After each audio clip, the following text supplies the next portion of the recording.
Montre au dehors toute l'ardeur de ton désir, en sorte qu'elle jaillisse portant fidèlement l'empreinte de ton âme. Non pour que tes paroles fassent mieux connaître ce que nous savons déjà, mais pour que tu t'habitues à dire quelle est ta soif, afin que l'on te serve à boire. Ô lumière chérie, toi qui t'élèves si haut au-dessus de l'esprit des hommes de science, que tu aperçois les choses contingentes avant qu'elles ne se réalisent, en regardant Dieu qui met tout au présent, pendant que j'accompagnais Baudelaire au purgatoire et en enfer, il me fut dit, sur mon sort futur, des paroles que je redoute encore, que je me sente solide, que le roc, contre les coups du sort. Aussi, mon désir serait-il satisfait d'apprendre quel est le destin qui m'attend. Un homme averti n'en vaut-il point deux?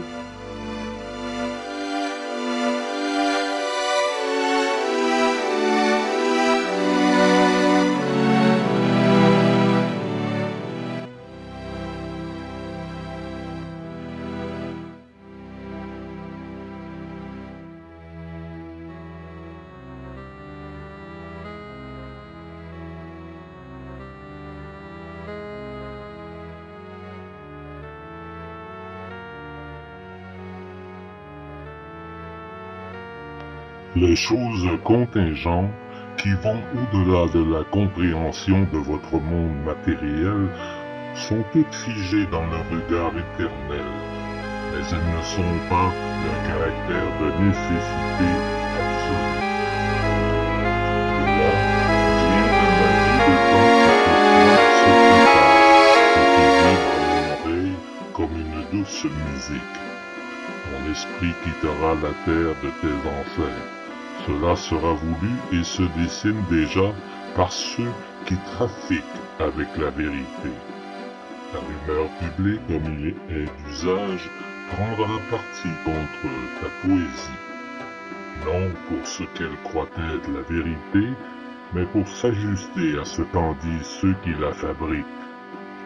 Il te faudra abandonner ce que tu as de plus cher au monde, ton pays, et ce que tu en conçois, et y trouver l'exil, sans avoir à le quitter. Tu éprouveras comment l'exil est plus dur à celui qui n'a pas à s'exiler dans son corps, mais seulement dans son âme. Tu éprouveras quel goût de sel a ton pain qui a la saveur de l'étranger, et comme c'est un dur périple que de parcourir un chemin mal façonné à ton pas. Et ce qui te pèsera le plus sur les épaules, ce sera la compagnie méchante et stupide de ceux qui creuseront l'abîme autour de toi et qui te harcèleront et se tourneront contre toi. Mais c'est d'elle et non de toi que le front rougira, si bien que tu seras fier d'avoir fait un parti pour toi seul. Ton premier refuge et ta seule récompense, tu les devras à ta solitude et à l'art qu'il fait naître. Mais toutes tes attentes en lui et en ses bienfaits. Par lui, tu apprendras ce que le monde ne sait point et feint de ne plus loin connaître.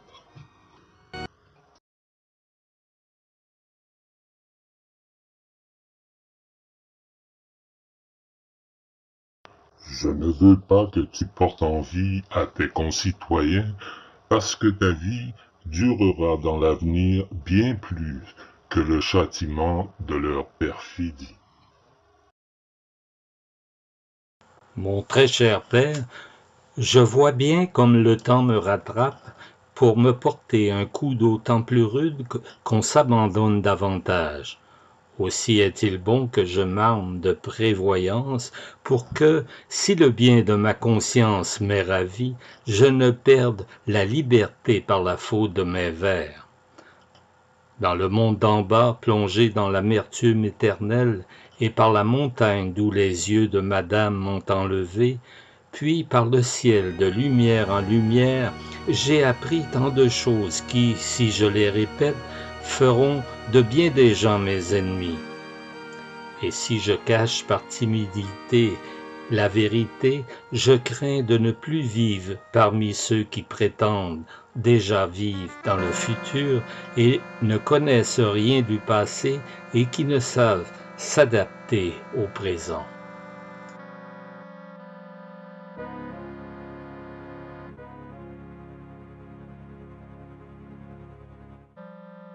Une conscience obscurcie par la honte ou par celle d'autrui trouvera certes ta parole âpre, mais raconte fidèlement ta vision, écarte tout mensonge et laisse les gens se gratter où ça leur pique, car si au premier goût ta parole leur semble importune, elle saura nourrir les générations futures. Ton cri fera comme le vent qui ne frappe que les plus hautes cimes de ceux qui savent ouvrir les bras à la vérité. Et ce n'est pas un médiocre sujet d'honneur. C'est pour cela que t'ont été montrés dans les sphères inférieures les âmes de ceux qui vécurent dans la renommée, car celui qui n'écoute et ne veut entendre que ce que son esprit est conditionné ne se laisse jamais séduire par celui qui n'est pas connu ou célébré ou glorifié, ni par des arguments qui n'ont pas d'éclat.